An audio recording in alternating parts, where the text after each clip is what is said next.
Welcome to the Susan Brender Show. It's all about you. Featuring shows on health and wellness, the performing arts, politics, and people who inspire you to be your very best. And now, here's Susan Brender. I'm Susan Brender, and this is the Susan Brender Show. Today, I'm so pleased to have a co-host by the name of Lisa Punske, who is a licensed realtor with Keller Williams in Boynton Beach, Florida. She also owns Relux, a relocation services company. She provides her clients with a stress-free moving experience by utilizing a large network of vetted service providers.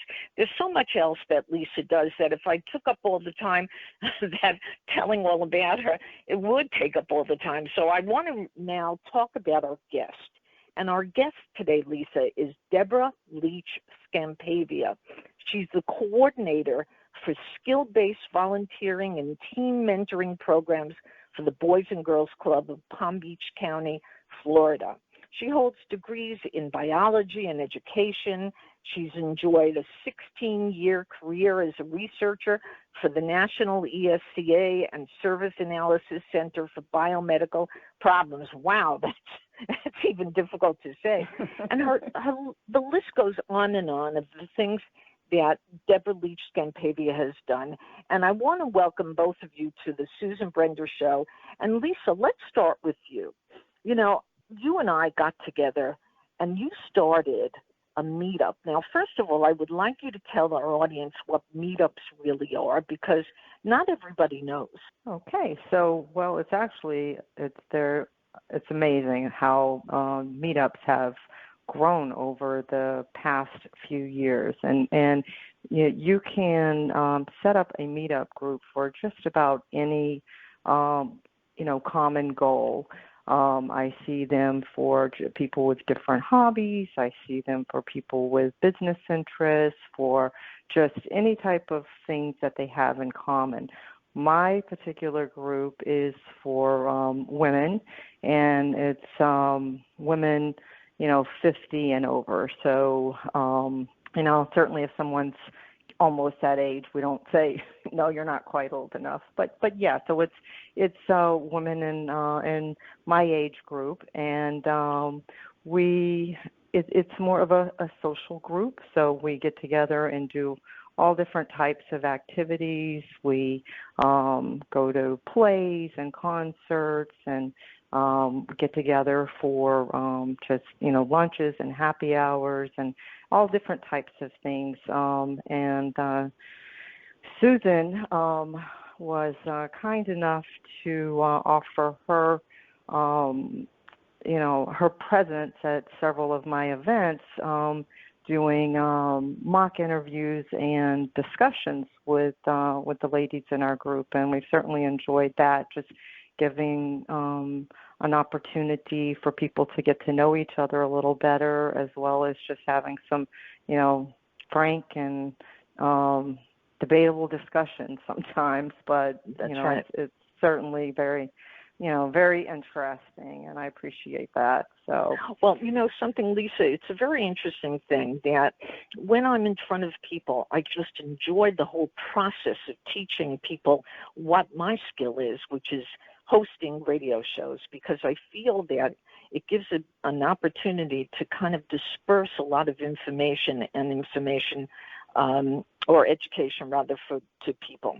Now, that's why when I got involved with Deborah Leach-Scampavia as a volunteer to also teach her kids how to be radio hosts, it gave me the most incredible passion to do what I feel that students need, which is also the opportunity to read, to write, to research. Now let's ask Deborah some questions about her life and about why she's involved as a coordinator for this organization, which is the Boys and Girls Club. How did you get involved in that, Deborah?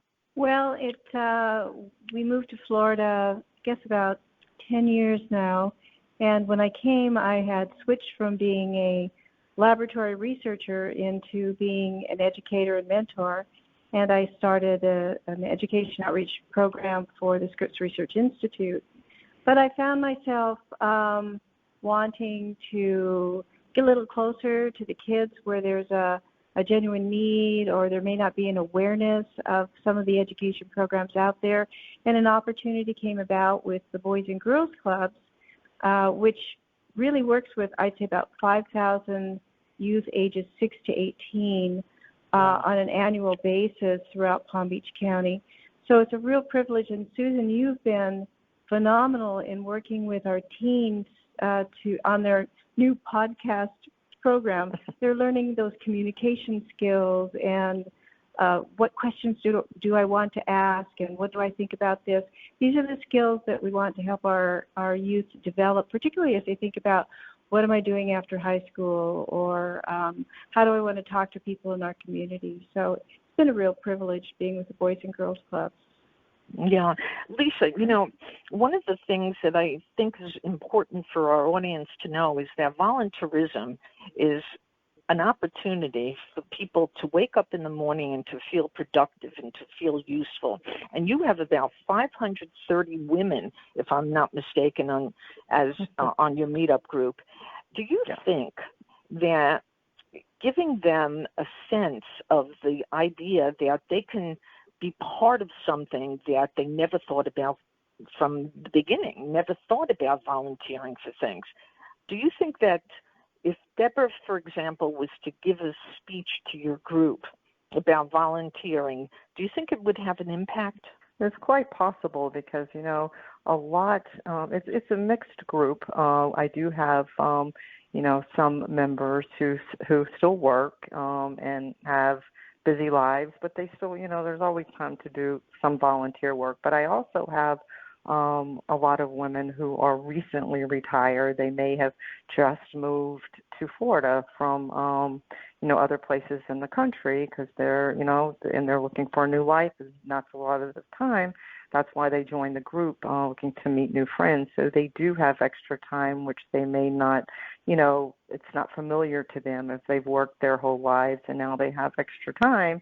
And they're looking for purposeful ways to fill that time. Certainly offering volunteer, suggestions for volunteer opportunities may be a good idea. I think that, and we have all, just a variety of different backgrounds with our group. It's amazing, and it's what's so nice is just meeting people and finding out, wow, you just don't know, like, different things that they've done in their past that is, very interesting. So they certainly, I think that's a great idea. Yeah. Now, Deborah, I don't know. I know that I'm a volunteer, certainly, but have you worked with other volunteers before, and does it matter how old they are? Can they be in their 50s, in their 60s? And if they did something for the Boys and Girls Club, what would you like them to do? Age is not a concern. I think somebody, a caring individual can have a tremendous influence on a child. People can come in. Some of the volunteers come in with a passion for something. I have volunteers that have come in that love to play chess, and they've started a chess club with the kids.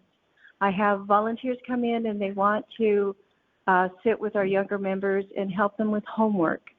And then they notice there may be some reading challenges and so forth, and they've started reading groups. I've had volunteers come in. I have a volunteer that came in. She loves to knit.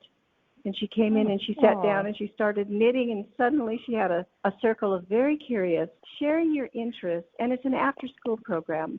So we're trying to help them academically, but it's a safe, a fun place to be, and then to add to their experiences. So there are many things a volunteer can do. Age is no object. It really is a desire to be with the kids and to help when you can, and to be consistent. Yeah. And we have a lot of actually teachers, like retired teachers that have that passion and love already. So that's something, wonderful. Lisa, what I'd like to know is, well, let's go back for a second. We've been talking about volunteerism, and it's a very important thing. But you're employed, and you run quite a service that is part of the real estate community, if you will. Do people come to you and say, you know what, we've retired and we want to do something that we can say when we wake up in the morning that we have something to do? Is real estate something that most people could get involved in? Are you asking, would they, as a profession for them, correct, for somebody that's retired? Yeah. To start a new career, of course. And certainly you can. I mean, the biggest challenge with it is,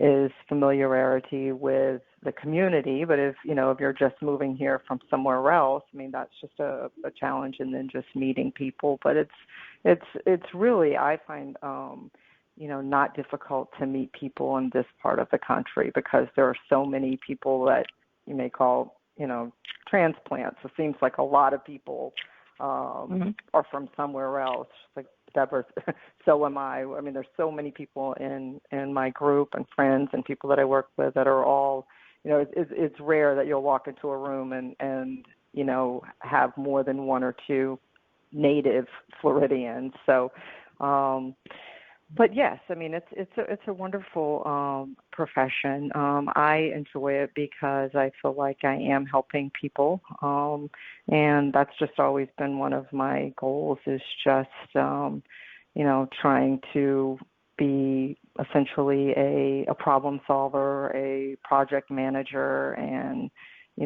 providing stress-free experiences for someone. If there's something I can do to take away the stress because of my knowledge or experience, and that really gives me satisfaction. So, yeah. And that opens up to the issue, Deborah, of stress. Working with kids is not an easy thing, I'm sure. And you and I have discussed that. Stress. Does it cause you any stress? Do you feel like, whoa, I have to really take a deep breath. I have to meditate, because if I don't do it, my stress level is going to go sky high. Isn't that the way it operates when you work with kids? It's there. I mean, as I tell people, I smile. I say they're professional children. So you have to keep that in your heart when you're working with the kids. You're working closely with staff or with the kids on a daily basis at the clubs. So there can be the stress. I think from a volunteer perspective, the stress comes from the volunteers really wanting to be the best help possible. And so we try to help with the structure and the fostering at the club level to have it be as stress-free as possible. But you are the kind of calm adult in the room, and so if you can bring that into your experience, that's priceless. Yeah. From when you started, do you see changes in the way kids deal with life? Because today, everybody knows that we're living in a digital society, and when you live in a digital society, everything seems different. Tell our audience a little bit about from when you started to what it's like now. And I do agree with you. I think a big challenge when you're working with youth is the invasion of social media, and we're very aware of that at the club level. For example, we have mentoring sessions with our younger students, but also with our teens, and there are no cell phones allowed when we have our mentoring sessions.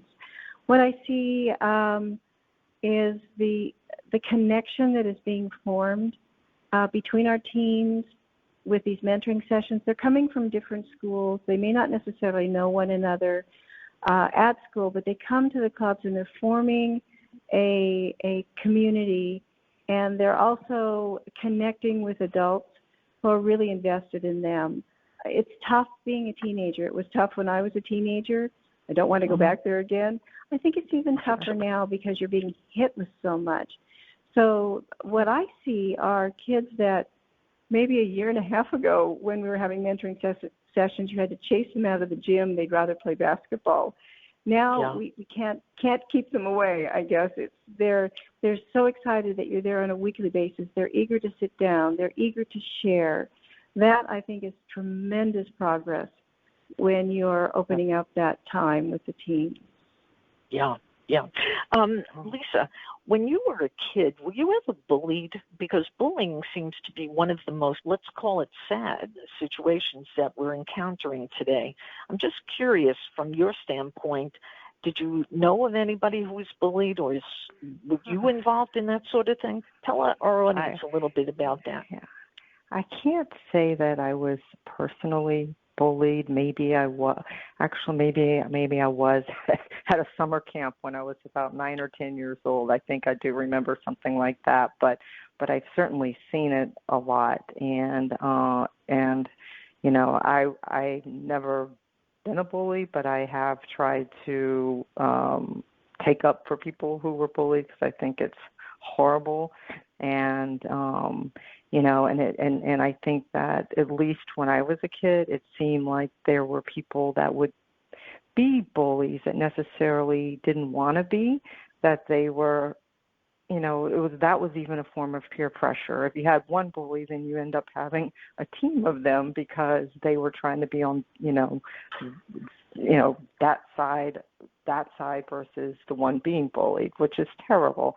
But I think it has, you know, it's always been there, but from, you know, times changing from my son and then from, and I mean, he's an adult now, but my younger nieces and nephews, and seeing the difference now with social media and the bullying that happens now, it is, to me, seems far more serious, and because, you know, it's not just one-on-one or a couple of kids, but it can be, you know, that they feel like the whole world, everyone knows if something is said terrible about them, and it's, I mean, it's tragic. I mean, you hear things like, it doesn't seem like a month goes by without hearing, you know, a young child taking their own life because of being bullied.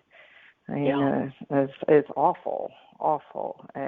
You know, but I do also see some, you know, schools and different organizations that have tried to put together programs and get kids on board, knowing that, you know, that it is a very serious and sad issue, that they are trying to keep them from doing it more so than I remember as a kid. I don't remember that ever being a program in school, or, you know, no kid eats alone. I think that's one of them, or some different things like that, which I think is great.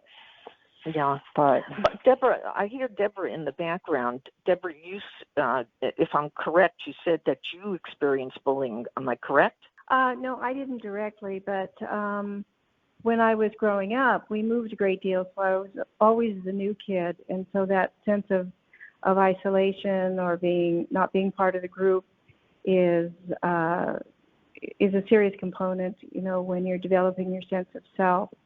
We deal with, we talk a lot about bullying at the Boys and Girls Clubs. We have programs, as I said, we cover ages 6 to 18, so we talk about what bullying is and how not to be a bully. And one thing I see at the club level is we're asking our teens to keep an eye out for the younger members of the club. And there's a real sense of protection and belonging that's very impressive with these kids. They're very aware of being a member of their community and community service. For some of them, they have younger siblings at the Boys and Girls Clubs at the same time. So it's a great opportunity to sort of protect and learn how not to be a bully, how to protect. Yeah, wonderful. And let's isn't that great? I'll tell you something, Lisa. Now, this is something that our audience ought to know a little bit about, Deborah. And I'm just jump right in, Lisa, if you feel that you have some questions as well. And my question to you is that, Deborah, is you have experienced cancer. And while a lot of people don't like to talk about it, I'm sure that you could give us some ideas of what it was like, because you experienced 4th stage breast cancer during your entire career, and you've lived with it, and you've had a fabulous attitude that I've experienced when I've talked to you about it. So tell our audience what it was like, unfortunately, to feel or to learn that you were in this situation. Tell us about it, please, if you will. Sure. It's a phone call that nobody wants to get when you find out that you have cancer. I have a very supportive family, so I'm fortunate. My husband actually is a biomedical researcher, so he's always delving into more information on the disease. But I was fortunate in the doctors that when I was diagnosed, the care I was given, I went through, when I was first diagnosed, the chemotherapy, the surgery, the radiation therapies, and thought I had beat it. It's kind of a sense of what now when it's all over with, and then was within a 10-year period, was diagnosed with stage 4, and the cancer has metastasized to my spine. But again, it's the health care you receive. I was sent up to Memorial Sloan Kettering in New York, and the tumor was removed. And I'm now in good shape as we knock on wood. Things are stable, and I feel very fortunate. And I take each day that I'm given, and I'm happy to connect with others and talk about the journey, because it is a journey. And you don't want it to define you, but it certainly is a serious part of your life. Yeah, I've heard people say the same thing, that is a journey. In fact, years ago, I interviewed Lynn Redgrave, the actor, and Lynn was also in that situation where she had cancer, breast cancer that is, and her daughter actually photographed her during the entire time that her mother was in the hospital, and she kind of wrote poetry around it because it's so emotional, and that's what I'm curious about, the emotional side of your being, because, you know, you're so busy every single day. Do you think about it? Does it like enter your mind, or have you let it go? What's happened? I don't dwell upon it. As I said, I'm very fortunate that I think it's critical that you have supports around you, loving friends, loving family, but you don't want it to necessarily define all of your waking hours. I would bring a lot of humor into it. I remember one Christmas when we had family visiting, and I got everything my own way because I have cancer. And then everybody started to laugh and say, we know you get to decide dinner because you have cancer.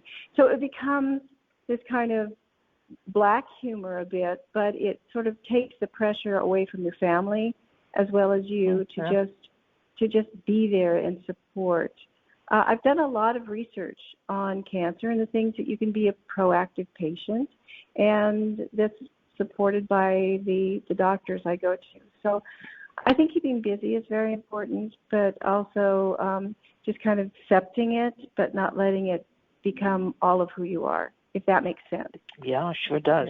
Lisa, you must have a question for Deborah. I have a suspicion that a lot is going through your mind as you listen to her talk about her process. I've unfortunately had several friends that, you know, like all of us, that have had cancer, and you know, fortunately several survivors. And I've heard some of this similar type of comment that it's not what defines me, but it is part of who I am.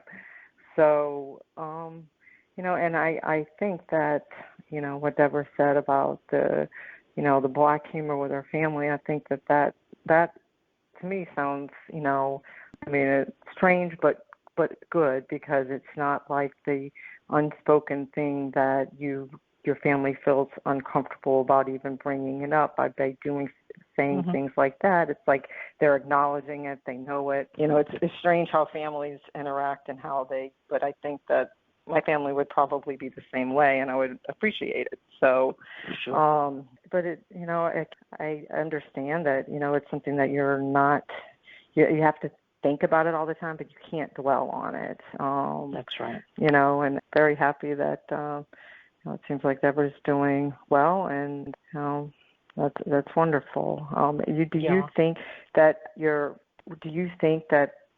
how you take care of yourself with regard to what you eat. Does that, because I know a lot of people that I know that are cancer survivors put a lot of significance into the food that they eat.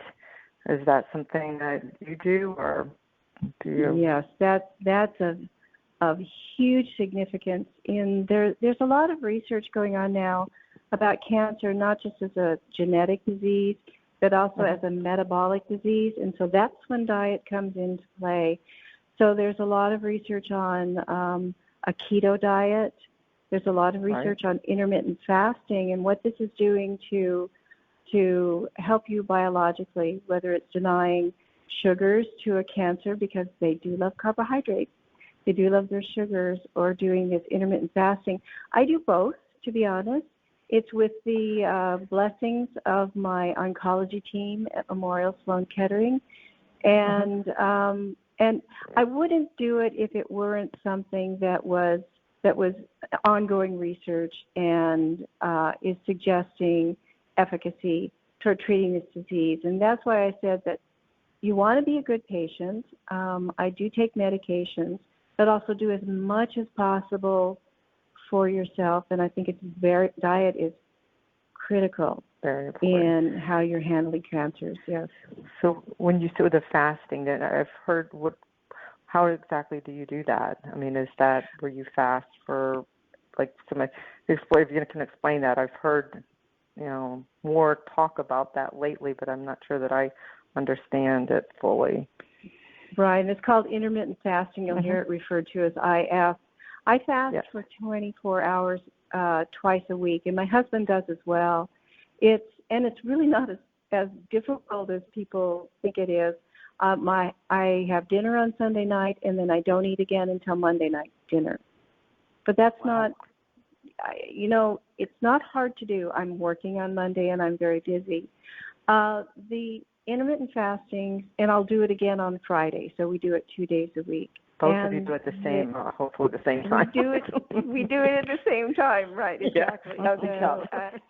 And what's amazing is that it's not just for cancer. You'll also hear it talked about with neurodegenerative diseases, people who may be at higher risk for Alzheimer's. There's a lot of focus within research. I've heard it a lot lately. Yes. I mean, certainly I can't see for someone, unless there is some type of health issue that your doctor tells you not to do it, that it could hurt you. So it's worth trying. I mean, it's not, I certainly could use a couple of days a week not to, not to. All of us, I think, can use a little bit of that. My husband. Yeah. Well, it's cute because my doctors in New York, they're very cute. They're very excited. I take my data to them every time I visit them, and I've known them for about 2 years now. So they're following this very closely, not just my medication and cancer, the lack of cancer progression, but what I'm doing diet-wise. And it's been very positive. Wow. Well, yeah. Well, based upon what you've told us, there's so much information and education that you can provide to our audience, Deborah, because you're experiencing a very interesting job with kids, mentoring them and giving them an opportunity to live good lives. Also, yourself, you're dealing with a horrendous disease, and you have such a fabulous attitude, which I respect so much. But I always like to leave my guests, because we're almost at the end of the show, with the last kind of statement that you'd like to make. Is there something that you feel that we're missing that you want to tell our audience about? What do you think, Deborah? Oh, goodness. I don't know if I'm the best one to advise. We tell children to find your passion and follow it, and that never goes away. So I think it's something to continue to do as you age, is follow your passion if it's working with children, and then also let that passion, keep that passion in your life. And when tough things happen, you've got that passion to carry forward. I think that's critically important. Yeah. As the co-host of my show, there must be something that you want to also address with Deborah, because As you can see, Deborah has such a fabulous way of, talking and explaining what she does with the Boys and Girls Club. There must be something, last but not least, that you want to kind of address with her. Yes, I would. So we were talking about possibly having some of the members of my group volunteer, and I'm wondering if maybe, and having Deborah speak to them, if it would be a good idea to, maybe have them come there to your location at some point, if I can, get how many you would ever, suggest, and have you speak to them and see if there are any opportunities for people to help, or if I scheduled an event and had you come, and whichever would work better for you. But I would certainly like to facilitate that if there is a need for help and volunteers, and if I know people that could fulfill that, I would love to facilitate it. So whatever you suggest, just let me know. It would be my pleasure to come and talk to the group, and I also, to groups who are interested, I invite the groups to come to the club. You can come as a group and maybe help with homework or have a little reading session and get to know the kids. So I am yours to command. So when you talk about coming to the club, Deborah, where do they go? Give us Well, as I said, we have 13 clubs throughout Palm Beach County, and it depends on the location of the group. So we have a club as far south as Boca Raton, in Delray Beach, in Wellington, 2 in West Palm, 1 in Riviera Beach, and we have 6 out in the Belgrade area. So one would sort of find out which club is the closest, and we make a date. Mm-hmm. And, so maybe we would just have a central location, and have you come and speak to them, and then we could figure out which location would be best for the different members, because they are also located all over Palm Beach County. So, do you are the locations on your website? Do you have the locations are on our website? So if you visit the Boys and Girls Clubs of Palm Beach County website, there's a tab that says clubs, and you just click on it, and all 13 clubs will show up with the addresses. And perfect. And it's an easy reach out to me to set up a date, to come and have a talk, and it's the best way to get to know us. That sounds wonderful. Thank you so much. I am so pleased that we had this discussion today with our guest, Deborah Leach-Scampavia, who's the head of the volunteer group for the Boys and Girls Club.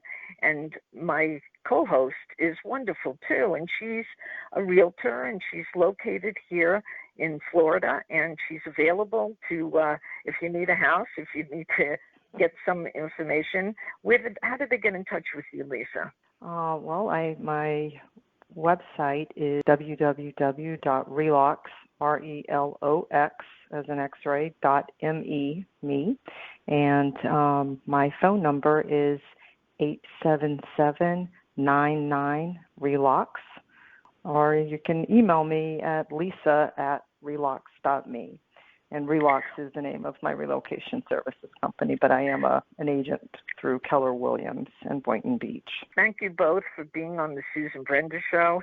Deborah, it was a pleasure as always, and hopefully we'll have another chance to learn a little bit about what's going on with the Boys and Girls Club. And I thank you for being on my show. And Lisa, thank you for being my co-host. And we'll have another show on October 18th, which I look forward to. So thanks, both of you. It's a pleasure. Thank you very much. Thank you very much. Thank you. Bye-bye. Lisa Punske is a licensed realtor with Keller Williams in Boynton Beach, Florida. She also owns Relux, a relocation services company. She provides her clients with a stress-free moving experience by utilizing a large network of vetted service providers. Lisa's mission includes selling a client's home for the best price and finding their new home in the best location for their family. Through Relux, she is able to coordinate the move. You can relax with Relux contact Lisa Punske. Her email address is lisa@relux.me or call 877-99-RELUX. For her website, if you want more information, it's www.relux.me. You can relax with Relux. Thank you for listening to The Susan Brender Show. To be a guest, email sebrender@yahoo.com.